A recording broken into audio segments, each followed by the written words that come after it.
Mon major, il y a des photos qui circulent aux réseaux sociaux, des photos de cadavres lynchés. Donc, ces photos qui circulent avec des uniformes de FARDC, quelle est votre perception à propos de ces photos, mon major? Je vais faire surtout un communiqué dans ce sens. Nous, au sein du M23, donc l'armée révolutionnaire congolaise, nous respectons les droits humains. Et nous sommes des Africains, nous respectons les cadavres. Yes. Amakuru nk'ayo aba yakugezeho gute ahantu hari imirwano wayabonye gute muyakurikirana mute? Hariya ni iwacu mpafite abanyamuryango ibihaba byose ndabimenya byose ijana ku ijana kuko hari n'abari bari muri leta ejo bundi abari muri leta hari kazini wanjye wundi wari muri leta ya umusirikari ibintu bibera hari iwacu byo nagahomamunwa yewe nkubwiye maze kuhaburira abasiblings abavandimwe banjye ejo bundi ahangaha hari kazini wanjye yafashwe ku ngufu afatwa n'abantuza n'umurusiya amuhawe yari ari tuye muri Kicanga Rubera ngabo yavuze ngo Rubera ngabo 2013 hari mu kwezi kwa 10 numva nimvane no Rubera ngabo n'umututsi nawe w'umunyamurenge simbizi niba ari n'umututsi ariko simbizi ibyo sinkirihamwe kuko naje gusanga ubututsi bwari ikindi n'ibindi ari ibindi yaravuze ati nta mututsi w'umunyekongo uba muri Ndorokivu tugiye gukora ikintu bita itsembatsemba iryo jambo itsembatsemba umva kuba bibisaro gukoreshwa n'imvano yari musubirishijemo kabiri ati numvishije neza cyangwa nibyo mugiye gukora itsembatsemba ati tugiye gukora itsembatsemba December M23.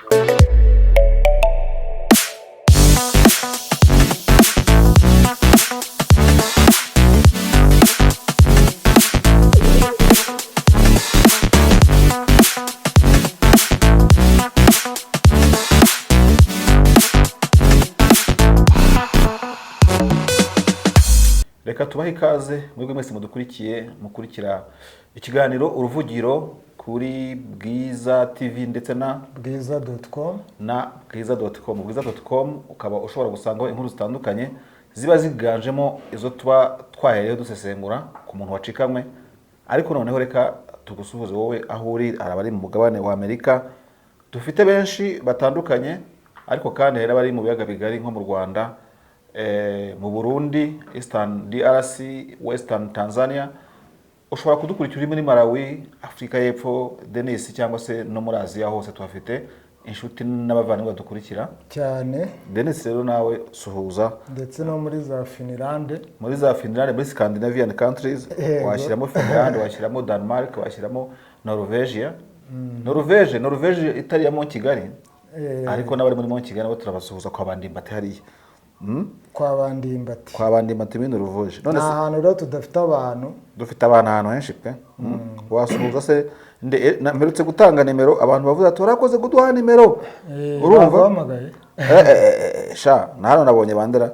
Noneho umuntu witwa Chris ndaneze ko ari umugabo. Urumva? Mba navuze ngo salama bro nk'abantu ngo ngo salama sis. Nakuye kari umugabo ntuhambaze, ariko ari mu bantu banyandikiye sibyo? Ni umukobwa. Oya niwe wavuze ngo ni umukobwa. Hari uwitwa Jean uri Phoenix, we yanampamagaye twavuganye. Phoenix ni muri Arizona. Hari n'undi witwa Nibarinde.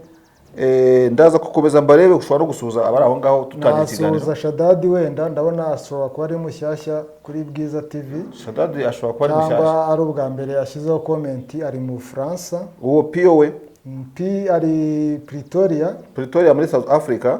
Ni umurundi ariko kunda gukurikira Bwiza TV. Hari Blaise Ndushabandi uri Texas. Blaise Ndushabandi ari Texas, uramusuhuje. Ndayambaje Faustin. Nawe reka tumusuhuze. Basuhuze bose rwose tubahe. Wilson rwose no umwanyi. Wowe no musangirangenda nawo butahazajya yakira abandi. Jean de Diemane ishimwe, David na Denis. Sizi niba dufite platforms mutimo kureberaho, ariko ngiye ndimo kumureba hano. Yanditse ibintu byinshi.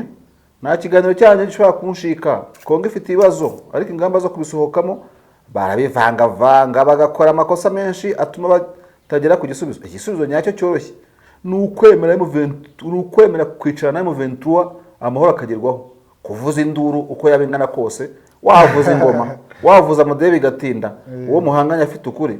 Icyo abumbuye, iyo abumbuye umunwa induru ihinduka ubusa, nta nduru itsinda ukuri. From Michigan USA, uyu muntu wa Michigan Jean Dodier, Imana ishimwe, turagusuhuje kandi tugushimiye n'umusanzu utanze muri iki kiganiro, aho uvuga uti abantu bakwiye kuganira iby'induru, ngo n'induru ngo n'iki, ngo yaba ingoma yaba induru.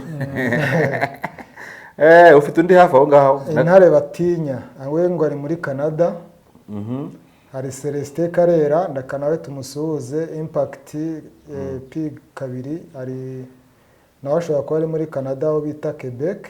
Chris yari ari kutubwira ko koko Grand Lac zihari muri Quebec, ni muri abice byo muri Canada. Nibyo. Okay, ndabona Chris nitaga brother, ukaba uri mushiki wanjye. I'm sorry for that. Wadusuje avuti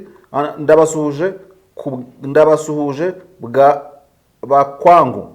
Jovuze mbega iringara rya Marshal we nayoki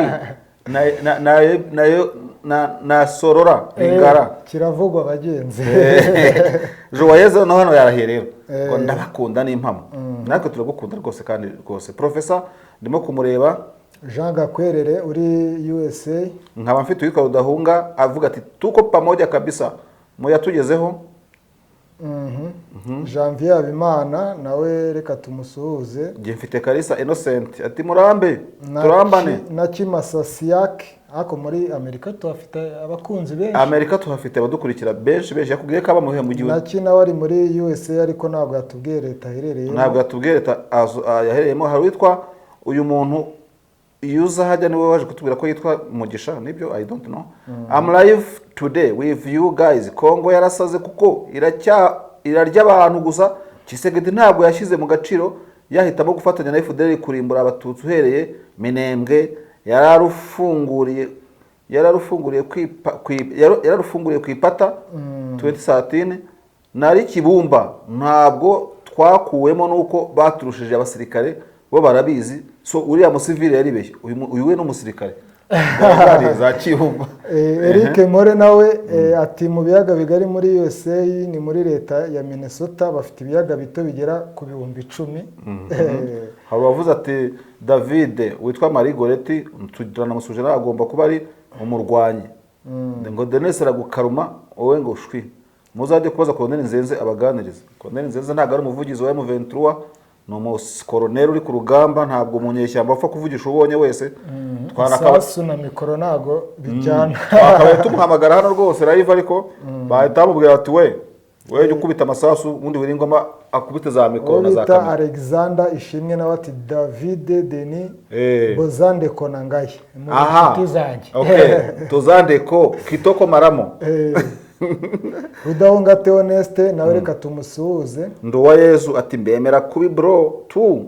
Hanyuma Sefuku ngaruye ndabemera kabisa. Mico Manda na yaye Ekosila, uyu nguyu arimo gusubiramo ya magambo ya papa babagabo bamubwiriye muri Stade de Martyr. Ndashaka kuvuga abo babwira Tshisekedi bati manda yawe yararangiye. Mutsobe inyanja zituruka he? Wizure J Ashre ndabakurikirana nta kiganiro cyanyu kincika. Nitwa Shema from Finland ni hahande muri Scandinavia twavugaga. Kandi hakaba hakora Imana Felix. Nanjye ndabasuhuje ba brothers, ndabemera cyane kusesenguzi. Uherereye hehe? Uyari mu bweye bwa Rusizi. Abantu b'i Rusizi rwose turabasuhuje, abantu bo kwipindura sibyo badukurikira bari ku mazi, bari ku masambaza. Oya ni benshi cyane ba Yazidi kaka twamuvuze, Jean Pierre Sengiyumva nimbona Pio wamuvuze, Breze Sirutaha, Habyarimana François, Nambara Alex, Taf ni benshi David. Ntago tugiye gusubiza ikiganiro cyarangira. Hari witwa Ndayambaje Faustin yarangirira mu gusuhuza. Adukurikirana ari mu karere ka Gatsibo mu nkambi ya Nyabiheke. Abangaba urumva ni nabari bari mu bantu bahunze bavuye muri Kongo. Hari uri Kicanga Fan Family nawe reka tuyisuhuze bari Philadelphia. ni muri Amerika, ati nkunda ibiganiro byanyu nanjye mujye munsuhuza rwose fan family twabasuhuje ubu ndabizi mushobora kuba aribwo murimo murakaraba mu maso.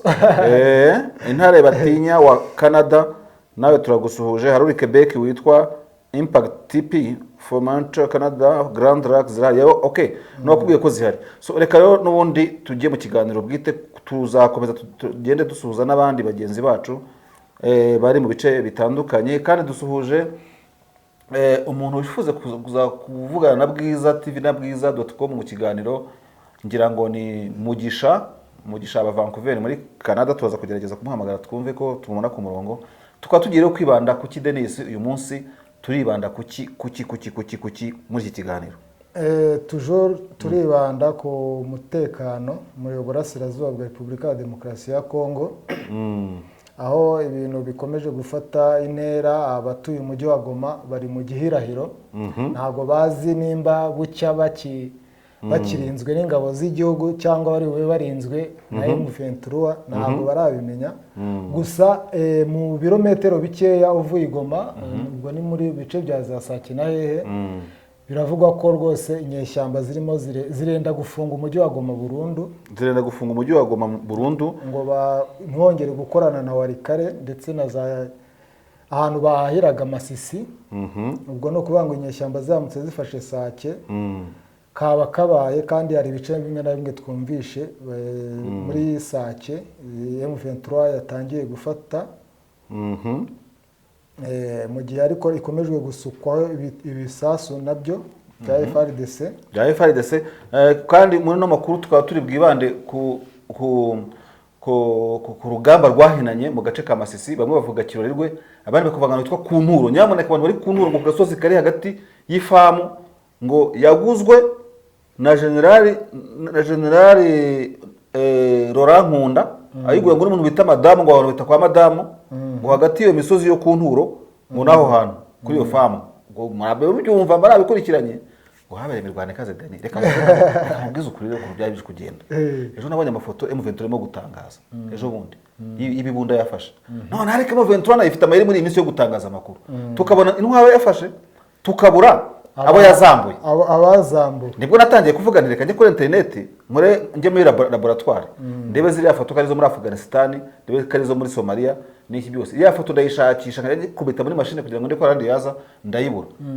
Dani reka nkubwire, ziriya mbunda zigana nk'amagana buriya ubona hano hatarabaye ibibazo koko. Habaye ibibazo, ariko amakuru agera no kuri Bwiza ariko tudafitiye gihamya nuko rwose ngo hanapfuye abasirikare benshi ba leta barirwa muri 200, ndetse ngo harimo n'abacanshuro ngo bageze kuri bamwe bwa 11 5 na 6 barindwi 11. Ubwo ibaza urugamba rwapfuyemo umurusiya umwana gutyo. Oya M23 rwose mwona muri 10 pe, mwona muri 10 mubwira abantu muti tuganire, kuko ziriya mbunda abantu mwazambuye bugaragara ko batakaje ubuzima, kuko ntabwo umusirikare yambikaga imbunda hasi ngo agire gute atibike. Urumva atari mwaki wasanga barazijugunyaga bagatibika, nabyo birashoboka. Ariko kandi none se Denis rwa rugamba kuko yarukaze rwari rukaze. None abantu batangiye no kuvuga, ariko kandi ikintu kinababaje rero aho ngaho, uko M23 ikigaragara uko ugenda isatira umujyi wa Goma, niko n'urugamba rugenda rukara kurusha mu bice byabanje aho bahereye hirya. Mu bice byabanje kuko ngo FARDC irimo kuyikubitisha ibibunda bya karabutaka, ikanayirasaho n'indege za Sukhoi. Niba ya Sukhoi yarangiye kuguruka na nimo ncatinga na Major Uringoma, ndaza kureba ko ndaza kumubona mubaze Sukhoi ziracyaza ari ebyiri, turaza kureba nawe ko twamubona. Ariko hari uyu muntu washatse ko tuza kuvugana, yari kare nabonaga arimo avuga ati ari amafoto agaragara ayaje kugaragara nyuma y'izo mbunda, ko haragaragara hambiriye, hakaba haragaragara yubitse inda, hakaba ahagaragara agize gute.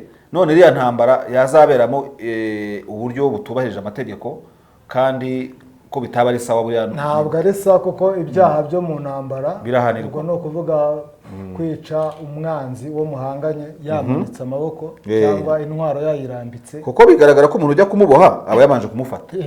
None se nyuma yo kumufata uwo ari we wese, yaba ari FARDC ifata abo muri M23, yaba ari muri M23 bafata abo muri FARDC, abantu bagoye kurwana nabo ni bari b'imitwe yitwara gisirikare kuko urumva nta mategeko bari abantu bazi ndashaka kuvuga bazanyatura zandi ande bose ntibanyuze ku makosa kandi M23 buri giteka itubwira ko ari igisirikare kiri professionnel ndetse yarabigaragaje kenshi bikagaragara ko abo M23 yagiye ifata akenshi na kenshi yarabanzaga kubabwira uti rero twege turabafunze urumva tuzabafungura ubwo rero nimba koko ari amafoto ari authentique cyangwa ari aya nyayo byaba bigaragara ko muri ino ntambara harimo no kuberamo ibintu byo kurenga ku mategeko ariko umenye ni amasezerano ya Geneve ubanza ariyo yasinyiwemo ariko uhita wibaza nawe ubaza uri nka M23 ku mpande zombi ubwo turebe ku mpande zombi uri nka M23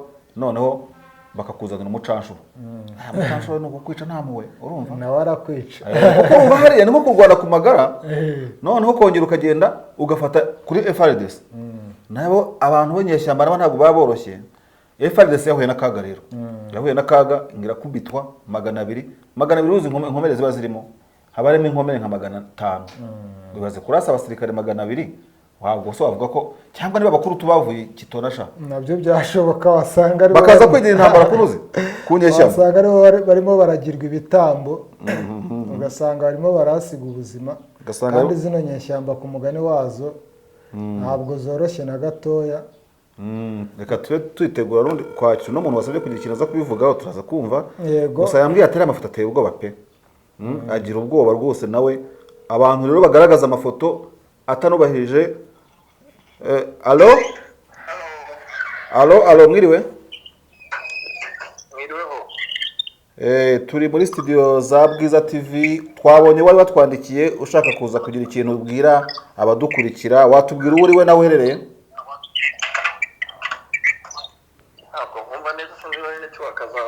network turazifite rwose zimeze neza turavuga tuti wakwibwira abadukurikiye ukavuga n'icyo wifuza n'uwo uri we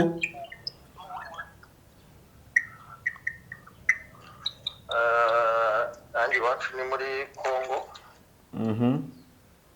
nubwo ntakumvishe n'ikibazo cyawe kubera ko n'icyo wakazaye ziri ku ruzinga ni ukwibwira kuri online ngira ngo ahubwo najya online ngiye nkakumva kuri YouTube hariho oya ni ukutwibwira gusa ukatubwira abadukurikiye ni mpamvu yo kwivuga amazina kuko bishobora gushyira abandi bantu bandi muri danger kubyo wenda navuga by'ukuri rimwe rirahagije ariko uba muri Canada yego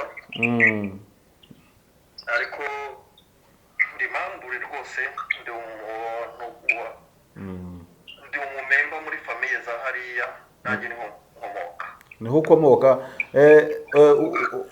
uheruka muri ibi bice byo muri Afurika ryari se ukomoka muri Congo exactly muri Congo uherukayo ntabwo mperukayo vuba aha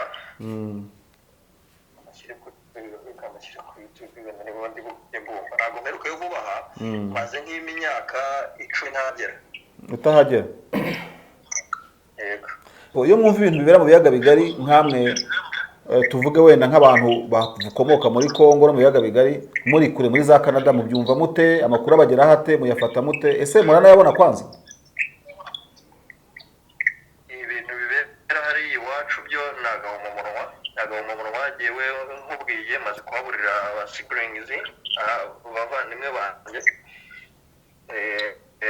ejo bundi ahangaha hari kazini wanjye yafashwe ku ngufu afatwa n'abantuza n'umurusiya amuhawe yari ari tuye muri Kicanga Kicanga twaburiye abantu benshi uwo muvandimwe wanjye ni kazini yari utuye muri Kicanga uwo bita General Mugabo aramujyana arapurepinga ijoro rimwe the following day amuhereza umuzungu ntabwo azi ngo ni umuzungu wa hehe ariko ni umuzungu ababasha kubihamya bavuga ko bari abazungu n'abawagina ariko ibintu bihabera ntabwo mu munwa totally wihangane cyane kabisa hanyuma nyine nari nkubaza nti amakuru murayabona nk'ayo makuru bayakuye he ko bari muri side yabo kwa Tshisekedi muyabona mute ntabwo icyo kibazo ikibazo iteka sindi ku cyumba kiri kugeraho network zikaruzinga sinzi impamvu ndi kubushaka naho no kuri YouTube ibyura ngo ngukurikire kuri YouTube ubaza umuti abona w'ibibazo bya Kandi baba bari kongo online. adukurikire turakubaza turakubaza yes amakuru nk'ayo aba yakugezeho gute ahantu hariya hari imirwano wayabonye gute muyakurikirana mute? hariya ni iwacu mpafite abanyamuryango ibihaba byose ndabimenya byose 100% kuko hari n'abari bari muri leta ejo bundi abari muri leta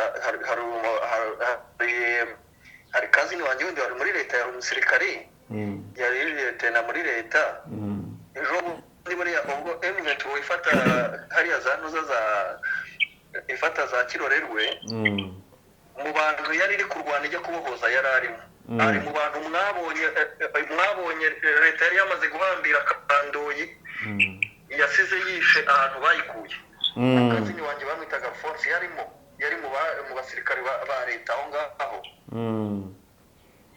wowe bashoboye kumubohoza? yarapfuye baramwishe ariko mbere yuko bamwica mfite nimero y'umuntu waho umuntu bita Jambiye umukuru wa Mayimayi mfite nimero ye n'ubu nayikubwira nimero y'uwo Jambiye yarampamagaye bansaba $4,000 by'idolari kugira ngo bapekure ngo n'umukoraporeta wa M23.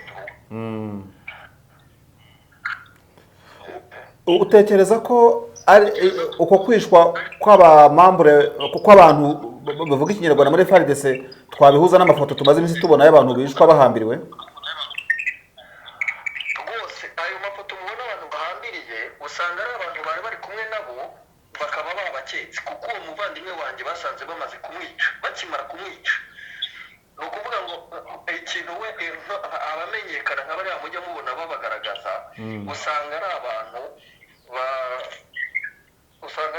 bageze usanga ari abantu bafatiye bari hafi y'aho M23 irwanira igahita ikubita surprise ikahabakura batabonye uburyo bahishira ibyo bimenyetso by'ibyo ngibyo bakoze ari nacyo cyabaye kuri uwo muvandimwe wanjye igihe basabaga $4,000 uwo nguwo bita ngo ni Janvier navuganye nawe mfite nimero ye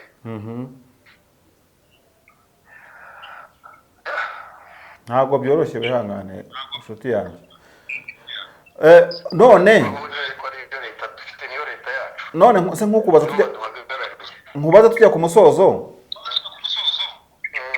ibyuko abo bantu bashobora kwishwa bahambiriwe ayo mafoto akagaragara ariko akitirwa M23 ubona M23 yazabyikura gute ni iki cyakorwa ku rundi ruhande? urumva utangaza icyo abonye icyo ashaka M23 nabo nyine bazajya bisobanura bitewe n'uko babizi ariko sinzi uburyo bazajya babivugamo simbizi ntabwo mbizi ariko nkanjye nzajya gushinga ngo M23 yaranyiciye nkubwira ngo nivuganiye n'uwo nguwo General Janvier ari kumbwira ati mpereza $4,000 umurekure. None ubona amakimbirane ari azarangira gute kugira ngo tukurekure? Amakimbirane hariya rero bisaba yuko ubundi igihe ikintu navuga nka message yanjye natanga muri bari abantu nuko umuntu wese yumva ko umuturanyi wawe mugomba kubana ku bwiza byaba byiza byaba bibi mugomba kubana utitaye yuko yavukiye kwa runaka we ntwavukire kuko ntabwo twese twagomba kuvuka mu rugo rumwe byari ngombwa ko tuvuka mu ngo zitandukanye rero umuturanyi wese agomba kumva ko runaka we yavutse atariho navutse ariko tugomba kubana nk'abaturanyi ntabwo tuzitwa abavandimwe tuzitwa abaturanyi ibyo bizabe kiriya babyumve biyakire ngo tugomba reba ngo duturanye dute ubucuti bwo kuko umuntu ashobora kugira amazuru wowe wumva udakeneye akaguturanira neza ku shuri utabikeneye bireba kuri ibyo kugira ngo baturane n'abavandimwe babo bikumvira abashaka kubafasha gusenya iwabo kuko uretse umuntu azava Kinshasa azi kukubwira ko akurusha gukunda umuntu uturanye mwavukiye hamwe mwareranywe ubu tuvuge ko abakinwa aribo bakunze aba baturanyi bacu bamwe bitwa abahutu abandi bitwa abatutsi abandi bitwa abahunde umukino niwo bakunda kuturusha njye mbona atari ko bimeze, kugira ngo rero amakimbirane arangire ari uko abaturage bagomba kumva ngo umuntu wavuye iriya hose ntabwo akunze kurusha, ntabwo akunze ngewe kurusha uyu nguyu yadusanganye, kuko ibi byatangiye kera 2013. Nibuka umugabo bita Enoki Ruberangabo bavuga ngo bagiye gukora itsembatsemba, ngo ryo gutsemba ni umunyamurenge uwo nguwo, ariko yirengagije ko ubwo bari turakubuze ku murongo. gutsemba Kivu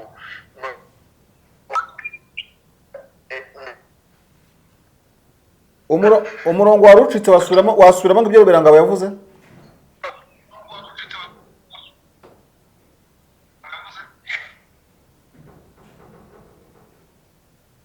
Network irimo kwanga.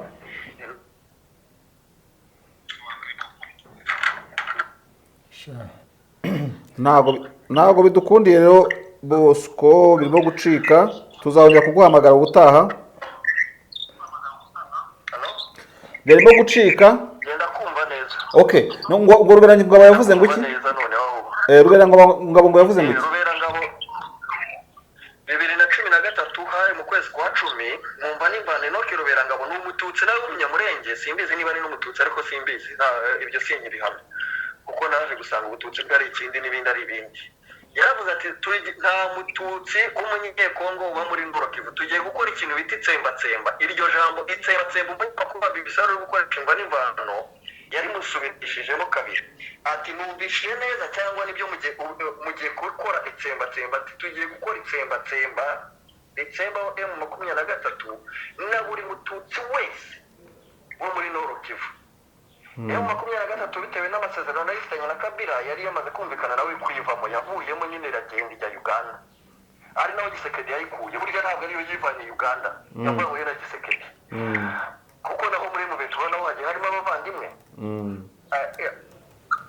Icyo gihe Enoki Ruberangabo avuga atyo, abo barigendeye. Itsembatsemba ntabwo ryabaye, ntabwo ryahereye muri Ndorokivu, ryahereye Sud Kivu mu banyamurenge ahandi yavugaga aho bari. Ho yavuze ati ho hari abatutsi b'abanyekongo, aho yavuze ngo rigiye guhera cyo ryahereye, kuko bo bazi ukuri, bazi impamvu bica abantu nabo bica barabazi. So ikintu kuvuga ibi ngibi kubyongeramo ni ukuvuga ngo turi abavandimwe. Niwumva ko bari bwice runaka bikarangira gutyo, wowe ukagenda ukiberaho amahoro, uraba uri kwibeshya. Nyuma y'uko bari bundangize jewe baraza kuri wowe, nyuma y'uko bari bukurangize wowe baraza kuri jewe. Ikiriho ni iki? Twagakwiye kumvikana twebwe ubwacu, tukumvikana ko nta muntu uzava Kinshasa ngo azakunda umunyamasisi kuruta umunyamasisi cyangwa umunyarucuru baturanye. None ibuka yes, komeza. After you Komeza nta kibazo. banze ngusubize. Narimo nibaza nkuriya muvandimwe wawe Imana mu rukudashira watakaje ubuzima mu gihe cya General Mugabo yamwicaga. Iyo akiri hakurya mwajyaga muganira, akiri muzima mwajyaga muganira ku ntambara barwana ku ruhande rwa FARDC. Akiri muzima yari twaravuganaga aho muri leta. Yego. Bonjour beaucoup, mon Major Wilingoma. Yes, bonjour. Vous êtes avec l'équipe de la télévision Bwiza TV opérant depuis Kigali. Merci beaucoup, merci. Ça va, aujourd'hui, ils ont tenté aussi dans un coin le matin, mais nous les avons repoussés d'une manière farouche. C'est ça pour nous. Nous ne voulons pas la guerre, nous voulons la paix. Mais dès qu'ils nous attaquent, nous répliquons à leur fait pour la légitime défense. Ça va de soi. Mon Major, il y a des photos qui circulent aux réseaux sociaux, des photos de cadavres lynchés. Donc, ces photos qui circulent avec des uniformes de FARDC, quelle est votre perception à propos de ces photos, mon Major?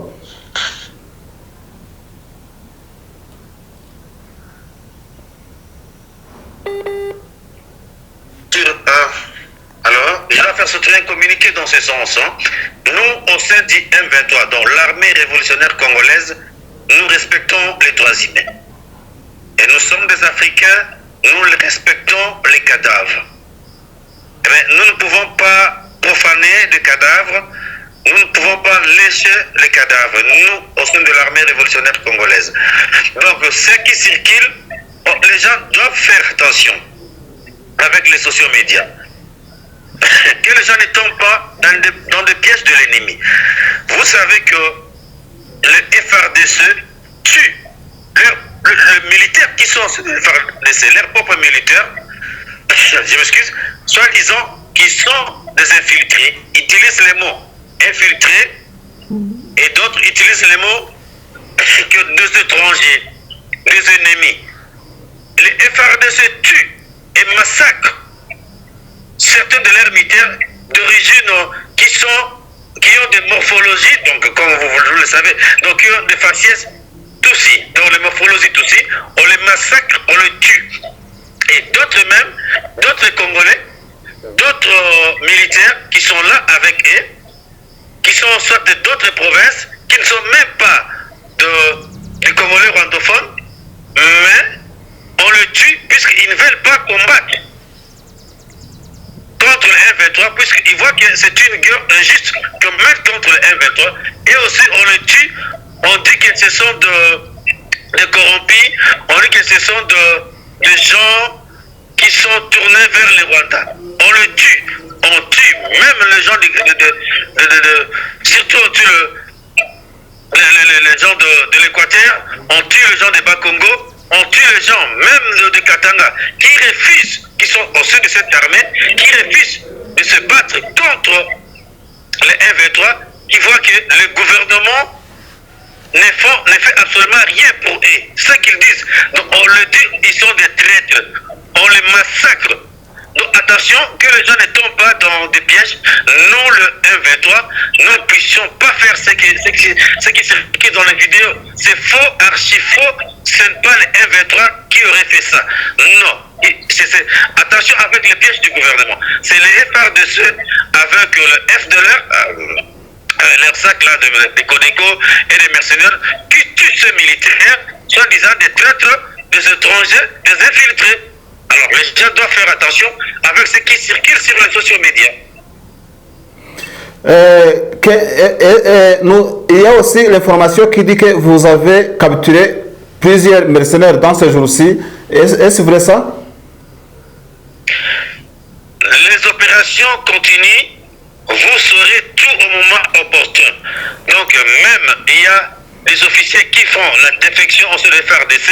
Dans un bref délai, vous serez au courant de tout. Vous aurez les communiqués officiels du mouvement par rapport à tout cela. Mon major, avant de vous laisser, vraiment ce n'est pas un secret que je veux vous questionner sur. Donc, il y avait le retrait. Donc, le mot retrait doit quand même toujours revenir. Donc, il y avait l'éventuel retrait depuis Kichiché, depuis Kibumba, mais vous avez atteint des axes qui sont sur la circonférence de la ville de Goma. Est-ce que vraiment il y a une imminence de prendre la ville de Goma? Donc, si ce n'est pas secret. Ok, mais vous les journalistes, vous avez des questions pièges. Mais nous disons, moi je parle par rapport à notre mouvement. Donc le M23, quelle est la position exacte du M23? Il faut bien le comprendre. Ce qui est là, eh bien, le gouvernement congolais, il joue dans beaucoup de choses. Donc il est tellement hypocrite. Dans ce sens, ils sont en train de promouvoir les génocides. On massacre, on tue les gens. Qu'est-ce qu'ils ont fait? Je l'ai dit. Avec vous, je pense. Ils ont appelé des Codeco qui tuent et qui massacrent les Eba en Ituri. Ils ont fait appel aux Maïmaï qui tuent, qui massacrent dans les hauts plateaux de Banyamulenge. Ils ont appelé les Wagner qui ont massacré les Peuls. Vous connaissez la minorité Peul au Mali. Et qu'est-ce qu'ils ont fait avec cette population? Ils ont appelé les Nyatura, les CMC. Vous les savez, qu'est-ce qu'ils font? Donc, pour nous, les M23, nous sommes obnubilés à sauver les vies humaines, à sauver les Congolais qui sont sont tués, qui sont massacrés à cause de leur morphologie, à cause de leur appartenance ethnique. Et sur ce, nous n'hésiterons pas. Nous n'allons pas croiser les bras. Même le pape lui-même a dit ça. Donc, les gens ne doivent pas croiser les bras. Les gens doivent éviter le tribalisme et la haine. Donc, comme la haine continue, les discours de haine continuent, le tribalisme continue, les massacres continuent, les tueries continuent, nous n'hésiterons pas à aller partout pour sauver les vies humaines, surtout pour faire taire ces armes qui tuent, qui massacrent les Congolais, puisqu'ils ont une autre morphologie. Nous n'hésiterons pas à aller partout pour sauver des vies humaines qui sont en danger. Partout, nous allons les faire. Partout, y compris à Goma. Même l'article 64 de la Constitution nous donne ces droits. Puisque lorsqu'il y a une coterie de politiciens qui propagent le discours de haine, et même l'armée gouvernementale qui a perdu sa vertu salvatrice, au lieu de sauver la population, l'armée contribue à tuer, à massacrer des gens qui sont même au sein de leur armée à cause de leur faciès, à cause de leur appartenance ethnique. Nous irons les sauver. Et de sur quoi nous demandons à tous ces militaires-là qu'on le tue, qu'on les massacre, de quitter cette armée des FARDC, de venir là où nous sommes, nous allons les protéger, les défendre et ils vont travailler pour sauver la République. Merci beaucoup pour votre interview que vous nous avez accordé, mon major. Je vous remercie. Merci, au revoir. Sobanura rero igifaransa kiba gikamye pe. Ngayo ngo kunje ikintu numvishemo nuko Wiringoma arahuza neza na Bosco. Yari amaze kudutangariza kuri ari amafoto twahereho ikiganiro tuvuga ko dushaka kumenya ibyayo turwanya bira bintu byo kujisha abantu kugira gute amafoto y'abantu babiciwe ku rugamba baziritse n'ibiki byose. Uwo twavuganye ari muri Canada tubwiye ko bari abantu bishwe harimo na mwene wabo wari umusirikare muri FARDC ko yishwe na bagenzi be Innocent yamuvuze Imana muri kwidashira. Yego urumva ko Wiringoma nawe ari amafoto arayitakanye ati rwose M23 nago tujya dushinyagurira imirambo ati kandi ntimuze kugwa umutego wa leta na FARDC barimo gukoresha ati kuko mu bihe bitandukanye bica abantu kubera uko bateye ati kandi wumvise ko nta uyu munsi yavuze ko bavuga ikinyarwanda gusa yavuze ko bica nabo mu bindi bice byose bapfa kuba babikanze bakabica rero bagenzi babo ariko kandi anashoje hamagarira abakiri muri FARDC ko bagomba kwiyunga kuri M23 kandi kizabaproteja. Nicyo numvisemo ahandi twamubajije niba witegura gufata Goma aravuga ati abanyamakuru namwe mubabazi ibibazo mubitega ati tuzajya aho hose bazaba barimo bakora ibintu bidakwiye. Mubajije ibyo Wagner bafashe matekwa ati mu gihe runaka vuba turabaha itangazo ati aya mama opportun ati rwose muzabimenya wabona bashaka kongera gutumiza abanyamakuru nkuko byagenze birashoboka wenda bikaba ari inama barimo mu kanya nta wamenya kuko twamuhamagaye kenshi avuga ati buretse minota 5 15 buretse turi mu nama banashoboka yuko wenda kuko ibyo barimo kwigaho harimo no gutegura se nizo press conference tukaba bagezaho uko bizagenda iyo ma opportun tuzagerageza guprofita iyo opportunité kugira ngo nkabwiza TV.com tubashe kugera ku makuru ashoboka yose. Urabona rero ko ntabwo byoroshye Denis iby'urugamba intambara iri mu masasu iri muri politike ariko iri no mu diplomasi cyane ariko Wiringoma rero avuze ngo na papa mvuga nkoranyambaga no yagirwe na papa arimo kuvuga umwe ku kibazo kandi ushize namajije cya papa itancika nahise ancika pe niba ari yumvise mvuze ijambo papa simbizi dusoza ikiganiro Denis dusoza ikiganiro ariko ni byiza dutekereza ko atari bibi gutanga ijambo ku bantu batandukanye tugaha ijambo abaturage badukurikira kuko urumva niwe umuntu afite mubyara we General Mugabo uyobora imirwano yagiye agambanira no kuba Wagner mwe baheruka kwambura Kicanga mu minsi ishize kuko n'uwo mu kazi niwe yabaga Kicanga General Mugabo n'umwumvikanye kuri ya majwi avugana n'umuntu bamwe bitaga perezida abandi bitaga ministre w'ingabo ndetse ikintu gikomeye mugenzi wacu Bosco yavuze uri Vancouver muri Canada nuko yavuze ukuntu yasabwe amadolari 4,000 miliyoni 5 z'amanyarwanda uwo muvazi niwe uwo muvandimwe bishe bareke ko yari mu maboko ya FARDC ubwe yahamagawe na Janvier Janvier niba ari na FRDC urumva rero ko ashobora kuba atarabonye amadolari kuko ntabwo yashakaga ko kandi yashobora no kuyabaha n'ubundi bakamwica cyane. urumva rero ko ibyo tujya tuvuga ko mu ngabo za Kongo harimo business noneho zigeze naho kuba iyo bafashe umuntu uvuga ikinyarwanda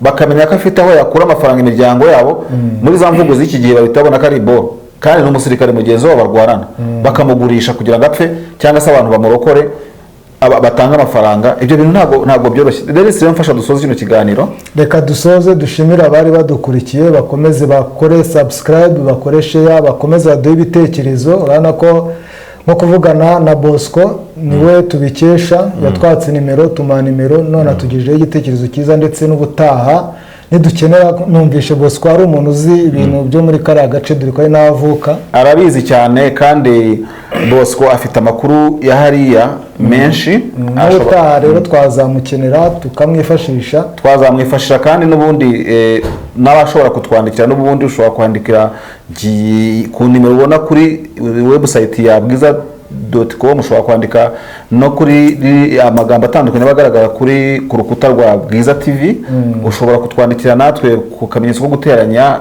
550 783 919 Denise sinzi utanga nimero zawe ariko nta kiba bitwaye byose kugira ngo umuntu wumva ashaka kutwisanzuraho akavuga ati mfite igitekerezo se mu ntabarize mugire gute abe yabasha n'ubundi kugira icyo twamumarira. Reka rero dushime na equipe technique dufashe mu gutegura iki kiganiro mu gutunganya amajwi n'amashusho. General David Eugene Marshal na Denise Ngiyumva. Ciao mugire ibihe byiza. Murakoze cyane.